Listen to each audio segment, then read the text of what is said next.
नमस्ते मेरे प्यारे मित्रों। आज मैं आप सभी लोगों को एक कविता सुनाने जा रहा हूँ जिसका शीर्षक है घमंडी पेड़। सड़क के किनारे दो पेड़ थे, एक आम और एक बरगद। आम के पेड़ पर मीठे फल आते थे।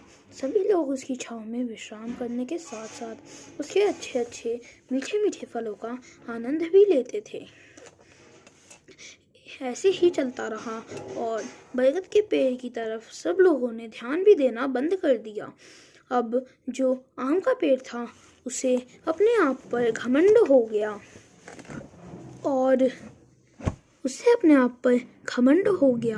और वह बरगद के पेड़ से कहने लगा कि हर कोई मेरे फलों का आनंद लेता है, हर कोई मेरी छांव में विश्राम करता है, तुम्हारी तरफ तो कोई ध्यान भी नहीं देता। और वह ऐसे ही कर के बरगद के पेड़ की खिल्ली उड़ाने लगा। तो बरगद के पेड़ ने कहा कि भाई, ज़्यादा घमंड अच्छी बात नहीं होती। घमंड के कारण कई सारे लोग नष्ट हो चुके हैं, जैसे कि महाज्ञानी रावण या फिर महाज्ञानी कंस। तो आम के पेड़ ने कहा, हर बच्चा मेरे साथ खेलता है, हर बड़ा और बच्चे बुजुर्ग भी मेरे ही फलों का आनंद उठाते हैं, इस वजह से तुम्हें जलन महसूस हो रही है। तो बरगद के पेड़ ने कहा, नहीं भाई, ऐसी बात नहीं है, बस मैं तो तुमसे इतना कह रहा हूँ कि ज़्यादा घमंड करना भी अच्छी बात नहीं होती। और उसके ये बात कहने के अगले दिन ही कुछ बच्चे आए और उन्होंने आम के पेड़ के सारी टहनियाँ काट दी, सारे फल तोड़ ले गए और उसकी सारी पत्तियों को भी नष्ट कर दिया। अब आम का पेड़ जो था वो बिल्कुल नष्ट सा लग रहा था, उसकी सारी हरियाली भी खो गई थी। अब जो भी आता वह आम के पेड़ की तरफ तो ध्यान भी न देता, बरगद के पेड़ के नीचे विश्राम करता। बरगद की लटकी हुई झाड़ियों में से वह झूले बनाकर खेलते बच्चे और उनके नीचे विश्राम किए गए बड़ों को देख कर अब आम का पेड़ को पूरा यकीन हो गया कि घमंड से हर कोई नष्ट हो जाता है। और फिर उसने अलग ही समय बता के एक अलग समय ढूंढ के और फिर बरगद के पेड़ से कहा कि मेरे को अपनी बात का पछतावा है, अब मैं कभी घमंड नहीं करूँगा भाई।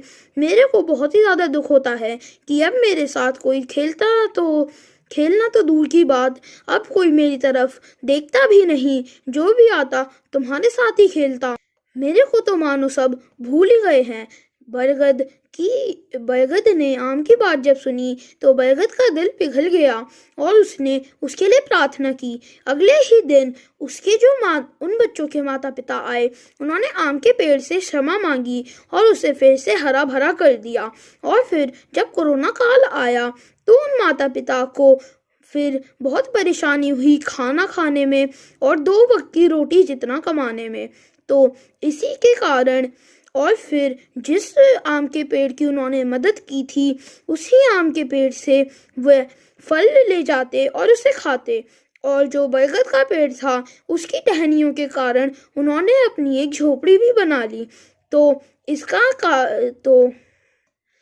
बात से हमें यह शिक्षा मिलती है कि हमें कभी घमंड नहीं करना चाहिए और प्रार्थना का फल बहुत अच्छा होता है और सहायता करने वाले व्यक्तियों को सहायता का फल मीठा ही मिलता है। उन्हें कभी ना कभी तो जिन्होंने उनकी सहायता की थी उनसे ही उन्हें कुछ ना कुछ फल तो ज़रूर भोग होता है। थैंक यू मित्रों। अगर आपको ये वीडियो पसंद आई हो तो प्लीज़ इस वीडियो को लाइक दीजिए और मेरे YouTube channel little James India academy junior high school को सब्सक्राइब करें।